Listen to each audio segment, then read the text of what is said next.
अब इसके अंदर जो एक तो यहाँ पर हमने उन इस्तिलाहात इस्तिआरात के जरिए भी आपने देख लिया कि इसका जो मजहबी नैरेटिव, मजहबी बुनियाद क्या है। कुछ हम बात करते हैं जिहाद से मुताल्लिक। देखिए जिहाद जो इस्लामी हुक्म है, कुरान में, सुन्नत में, हदीस में ऐसा तो मौजूद है, क़िताल, जिहाद, उसके सारे अहकामात। तो हमारे यहाँ फुक़हा ने अक़साम जिहाद के ऊपर तफसीली बहसें की हुए, शिया फुक़हा, सुन्नी फुक़हा, अबाजी फुक़हा, ज़ैदी फुक़हा, सब ने जितने भी मसालिक है आपके यहाँ।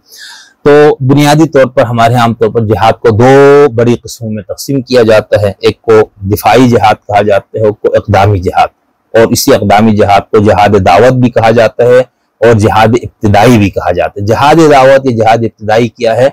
इस्लाम को दूसरे जगह पहुंचाने या लोगों को इस्लाम में दाखिल करने के लिए तलवार का इस्तेमाल। ठीक, अब इस पे अहले तशय्युअ की यहाँ इख्तिलाफ है। उनके जमहूर फुक़हा का ये ख्याल है कि ये जो जिहाद दावत, ये जिहाद इब्तिदाई है, ये इमाम की ग़ैबत में नहीं है, यानी इसका इख्तियार वली फ़क़ीह को, मुज्तहिद को नहीं है, इमाम के ग़ैबत में ख़त्म है ये। ठीक है, लेकिन खामनाई साहब और कुछ और जो मराजी है या कुछ और उलमा है वो कायल है, वो कहते नहीं ग़ैबत इमाम में भी जिहाद इक़दामी या जिहाद इब्तिदाई बिल्कुल है और उसका जब भी मौका है तो उसका होना भी चाहिए।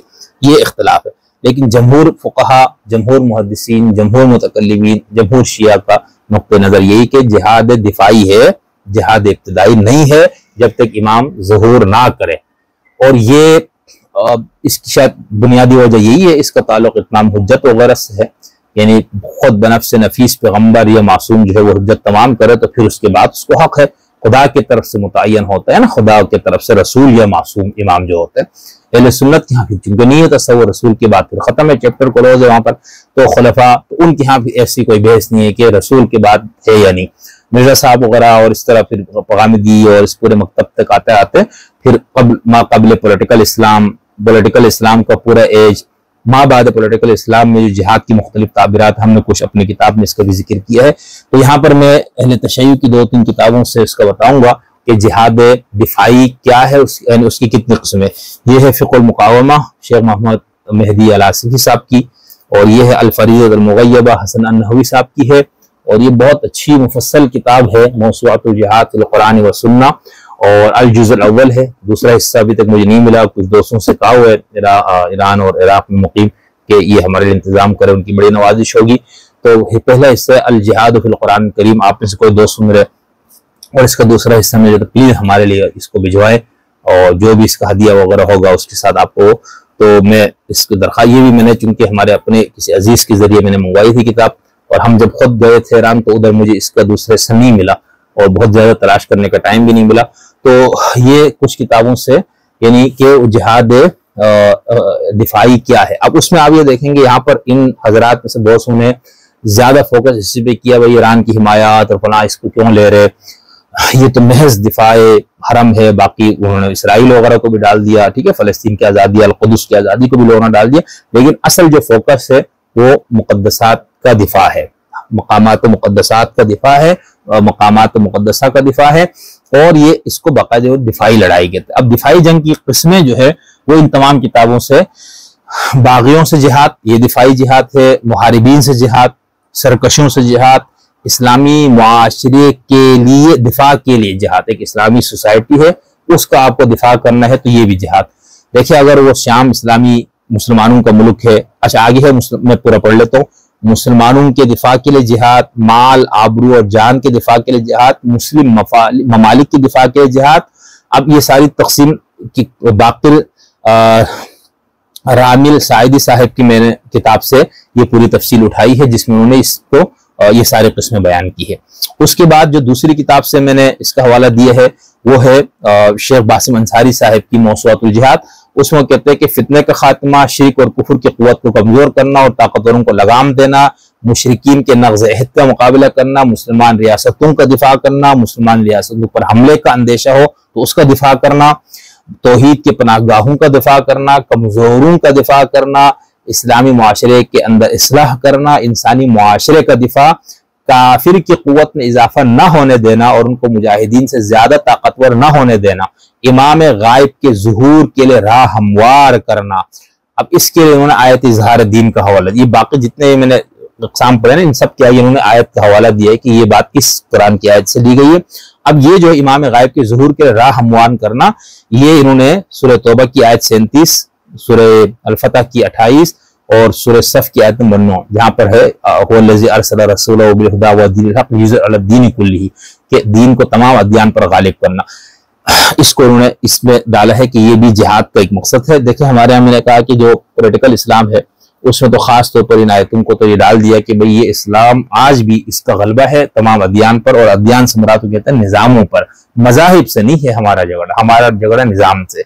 ये सईद मौदूदी, सईद कुतुब, सईद डॉक्टर इसरार, इमाम ख़ुमैनी, खामनाई, सबको ले ले, जो भी पॉलिटिकल इस्लाम और इस फिक़े से मुतासिर है वो सब यही कहते हैं कि हम इस्लाम को, क्योंकि इस्लाम जो है ना ला इकराह फिद्दीन है, हम अकीदे को थोड़ा तब्दील कराएंगे। जिहाद का मकसद इस्लाम को बतौर निज़ाम गालिब करना, और कोई भी इनकलाबी तहरीक हो उसके अंदर जंग, जिहाद, क़िताल, लड़ना, वो उसका बुनियादी वो होता है। इस्लाम एक इनकलाबी तहरीक है, ये पूरी ताबीर है। ठीक है, आगे ये 11वां है, और फिर है इंसान की मख्फी सलाहियतों में निखार पैदा करने के लिए भी जिहाद।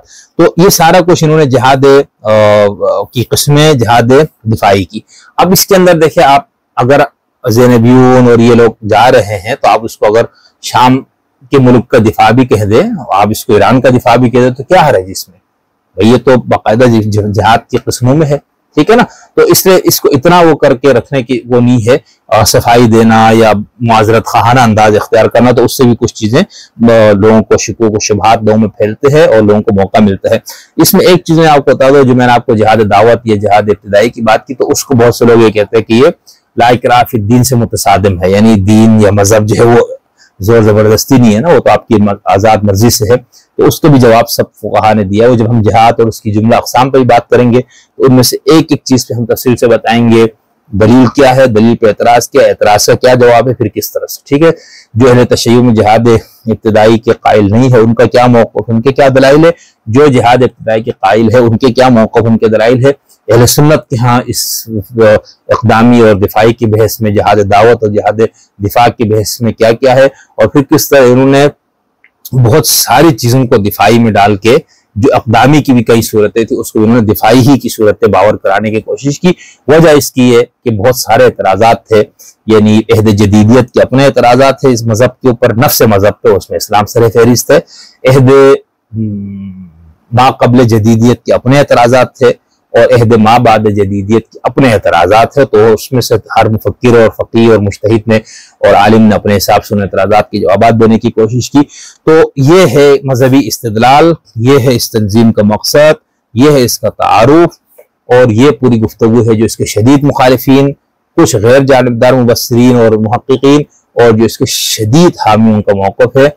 और फिर पाकिस्तानी रियासत ने, हुकूमत ने जो इस पर पाबंदी लगाई, उस पर यही बात कि भाई अपने अरसे से ये सब पूछता तो अभी क्यों, तो उसके हवाले से मैंने आपको खासतौर पर मोहतरम ज़ियाउर रहमान साहब के मजमून से कुछ चीज़ें पढ़ के सुनाई, तो उससे आपको अंदाजा होगा कि भाई ये ताल्लुक इस वक्त जो मिडिल ईस्ट और सारे मामलात से, उन सब चीज़ों से भी है। रिजवान रज़ी साहब की गुफ्तगू भी मैंने आपको इसलिए सुनाई, वो भी इसको जिस अंदाज से ले रहे थे। तो उम्मीद है कि बहुत सी चीज़ें, कुछ पॉइंट्स इसके अंदर नुकात कुछ रह गए, बहुत तवील गुफ्तगू हो गई, तो मैं इस बात को यहाँ पर ख़त्म करता हूँ। कोई सवाल है, कोई एतराज़ है, कोई तनकीद है, कोई तबसरा है, तो आप लिखे, और बिल्कुल बबांग दुहुल लिखे, अलल ऐलान लिखे, बिला रो रियायत लिखे, और कोई उसमें रियायत करने की ज़रूरत नहीं है तनकीद करने में और सवाल करने में। फिर आपसे दोबारा मुलाकात होती है। बहुत शुक्रिया जी, अस्सलाम वालेकुम।